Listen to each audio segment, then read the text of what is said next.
Praise the Lord. ஆண்டவராகிய இயேசு கிறிஸ்துவின் நாமத்தினாலே இந்த 30வது நாள் உங்களை சந்திப்பதிலே மிகவும் மகிழ்ச்சி அடைகிறேன். கர்த்தர் நல்லவர், நிச்சயமாகவே முடிவு உண்டு. உங்கள் நம்பிக்கை வீண் போகாது. கலங்க வேண்டாம், பயப்பட வேண்டாம், எதை குறித்தும் சோர்ந்து போகவும் வேண்டாம். நம்முடைய மீட்பர் அவர் உயிரோடு இருக்கிறார். இக்காலத்து பாடுகள் இனி நமக்கு வெளிப்பட போகும் மகிமைக்கு ஒப்பிடத்தக்கது அல்ல. இன்று ஆண்டவருடைய வார்த்தையை நம்ம தியானிக்க போகிறோம். லூக்கா எழுதின சுவிசேஷம் 19ஆம் அதிகாரத்தினுடைய 9வது வசனம். இயேசு அவனை நோக்கி, இன்றைக்கு இந்த வீட்டிற்கு ரட்சிப்பு வந்தது, இவனும் ஆபிரகாமுக்கு குமாரனாய் இருக்கிறானே. இன்னொரு விஷயம் வாசிக்கிறேன். லூக்கா 19ஆம் அதிகாரம் 9வது வசனம். இயேசு அவனை நோக்கி, இன்றைக்கு இந்த வீட்டிற்கு ரட்சிப்பு வந்தது, இவனும் ஆபிரகாமுக்கு குமாரனாய் இருக்கிறானே. கர்த்தருடைய பிள்ளைகளே, வேதத்திலே இந்த சகேயு என்கிற மனிதனை குறித்து நமக்கு எல்லாருக்குமே தெரியும். இந்த சகேயுக்கு இல்லாத ஆசீர்வாதங்கள் ஒன்றுமே இல்லை. அவர் ஒரு டாக்ஸ் கலெக்டர், ஒரு பெரிய பணக்காரன், நிறைய வசதிகள் அவனுக்கு இருந்தது. சமுதாயத்தில் எல்லாரும் மதிக்கக்கூடிய பெரிய உயர்ந்த மனிதன். ஆனால் வெளி தோற்றத்திற்கு எல்லாருடைய பார்வைக்கும் உயர்ந்த மனிதன், சந்தோஷமான மனிதன். இவனுக்கு என்ன இல்லை அப்படின்ற ஒரு சூழ்நிலை. ஆனால் இருதயத்துக்குள்ளே சகேயுவுக்கு ஒரு பெரிய வெற்றிடம் காத்திருந்தது.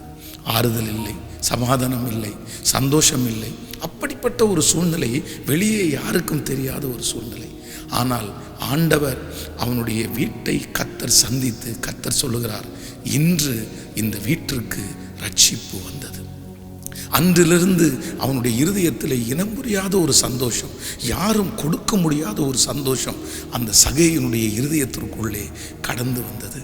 நான் நம்புகிறேன், இன்றைக்கு இந்த சத்தத்தை கேட்டுக்கொண்டிருக்கிற ஆண்டவருடைய பிள்ளைகளே, நீங்களும் ஒருவேளை இப்படிப்பட்ட சூழ்நிலையிலே இருக்கலாம். எனக்கு சம்பளம் இருக்குது பாஸ்டர், எனக்கு வசதிகள் கொஞ்சம் இருக்கிறது, எனக்கு வெளி தோற்றத்திற்கு யார் பார்த்தாலும் இவ்வளோ பெரிய நெருக்கத்தில் இருக்கிறதை யாரும் கண்டுபிடிக்க முடியாத அளவிற்கு எனக்கு எல்லா ஆசீர்வாதங்களும் இருக்கிறது, என்னை கர்த்தர் நன்றாய்தான் வைத்திருக்கிறார். ஆனால் ஏதோ என்னுடைய இருதயத்திற்குள்ளாக இனம் புரியாத ஒரு கவலை, என்னை மகிழ்ச்சி அடைகிறதற்கு ஒன்றுமே இல்லை. ஏதோ ஒரு சூழ்நிலை, ஏதோ ஒரு சரீர பலவீனம் என்னுடைய இருதயத்தை நெருக்கி கொண்டே இருக்கிறது. ஆனால் இன்று கர்த்தர் இந்த 30வது நாள் வாக்கு கொடுக்கிறார், இன்று உனக்கு ரட்சிப்பு வந்தது. நான் நம்புகிறேன், சகேயுவை ஒரு நாள் ஆண்டவர் சந்தித்து அந்த வெற்றிடத்தை கர்த்தர் பூர்த்தி செய்தது போல இந்த சத்தத்தை கேட்கிற நிறைய பேருடைய இருதயத்திலே இனம் புரியாமல் இருக்கிற வெற்றிடம், யாரும் அறிய முடியாமல் இருக்கிற அந்த வெற்றிடம், யாரும் சரி செய்ய முடியாத அந்த வெற்றிடத்தை கர்த்தர் வாக்கு கொடுக்கிறார், நான் சரி செய்வேன். ஒரு சமாதானம் உங்களுக்கு கடந்து வரும், ஒரு சந்தோஷம் உங்களுக்கு நிச்சயமாய் கடந்து வரும். இந்த வார்த்தையை பேசி கொண்டிருக்கிற நானும் ஒரு நாள் வெளி தோற்றத்திற்கு பார்வைக்கு யாருமே என்னை கண்டுபிடிக்க முடியாது. ஆனால் இருதயத்திற்குள்ளே ஒரு தனிமை, ஒரு வெறுமை, ஒரு சோர்வு. எப்படி வாழ்வோம், என்ன செய்வோம், நம்பிக்கையே இல்லை. ஆனால் வெளி தோற்றத்திற்கு யாரை பார்த்தாலும் ரொம்ப நல்லா பேசுகிற ஒரு வாழ்க்கை. ஆனால் ஒரு நாள் ஆண்டவர் என்னுடைய இருதயத்திலே ஒரு ஞானத்தை கொடுத்து கர்த்தர் என்னை தைரியப்படுத்தினார். அன்றிலிருந்து நான் நம்புகிறேன், என்னுடைய இருதயத்திலே இனம் புரியாத ஒரு சந்தோஷத்தை நான் உணர்கிறேன். எத்தனையோ பிரச்சனைகள் வருகிறது, எத்தனையோ போராட்டங்கள் வருகிறது, ஆனாலும் உள்ளுக்குள்ளே இருக்கிற ஒரு தைரியம், சமாதானத்தை இன்றைக்கு நான் உணர்கிறேன். நான் நம்புகிறேன், நான் உணர்ந்த அந்த சந்தோஷத்தை நிச்சயம் உங்களுக்கு கர்த்தர் உங்களுக்கு தருவாராக. வேதத்திலே அப்போஸ்தலனாகிய பவுலை குறித்து வாசிக்கிறோம். சிறைச்சாலையிலே இருக்கிறார்கள், அவருடைய கையும் கால்களும் கட்டப்பட்டிருக்கிறது. ஆனால் அந்த இடம் அசையத்தக்கதாக அவர்கள் ஆண்டவரை துதித்து பாடினார்கள். எப்படி பாட முடிஞ்சிருச்சு?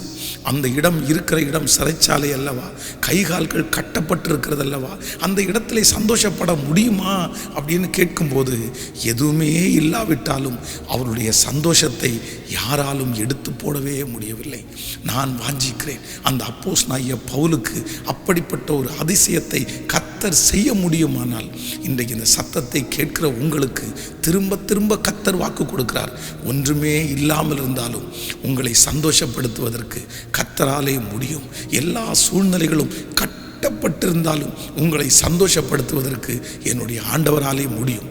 இந்த 40 நாட்கள் ஜெபம் முடிகிறதுக்குள்ளே கர்த்தர் கர்த்தர் வாக்கு கொடுக்கிறார், நான் உன்னுடைய வெற்றிடத்தை நான் சரி செய்வேன். இனி இனம் புரியாத ஒரு மகிழ்ச்சி உங்களை வந்து சேரும், ஒரு தைரியம் வந்து சேரும். இனி எந்த பிரச்சனையும் எந்த மனிதனும் உங்களை காயப்படுத்த முடியாது, உங்களை சோர்வுக்குள்ளாக்க முடியாது. கர்த்தர் வாக்கு கொடுக்கிறார், இன்றைக்கு இந்த வீட்டிற்கு ரட்சிப்பு வந்தது. ஆமேன். தகப்பனே, உம்முடைய பிள்ளைகளுக்காய் பாரத்தோடு ஜெபிக்கிறேன். நீர் கேட்கிறீர் ஆண்டவரே. என் பிள்ளைகள் அனுப்பி இருக்கிற ஜெப குறிப்புகளை எல்லாம் நீர் கேட்கிறீர் ஆண்டவரே. தகப்பனே, எத்தனையோ சாட்சிகள் தினம் தினம் நாங்கள் கேட்கிறோமே. இப்பொழுதும் இந்த சத்தத்தை கேட்கிற ஒவ்வொரு பிள்ளைகளையும் சாட்சியாய் நிறுத்துவீராக. அவருடைய இருதயத்திலே ஒரு வெற்றிடம், என்ன இருந்தாலும் ஒரு வெற்றிடம். தகப்பனே, இப்பொழுது அதை மாற்றுகிறதற்காய் ஸ்தோத்திரம். இன்று பிறந்த நாளை காண்கிற, திருமண நாளை காண்கிற உம்முடைய பிள்ளைகளை மனதார ஆசீர்வதிக்கிறேன். இந்த ஊழியத்தை தாங்குகிற ஜெபிக்கிற ஒவ்வொரு பிள்ளைகளையும் கர்த்தர் ஆசீர்வதிப்பீராக. உம்முடைய கிருபை தாங்கட்டும், இயேசுவின் மூலம் பிதாவே. ஆமேன், ஆமேன். ஆண்டவர் உங்களை ஆசீர்வதிப்பார். உங்களுக்காக ஜெபிக்கிறேன். உங்களுடைய ஜெப குறிப்புகளை தெரியப்படுத்துங்கள். God bless you. Praise the Lord.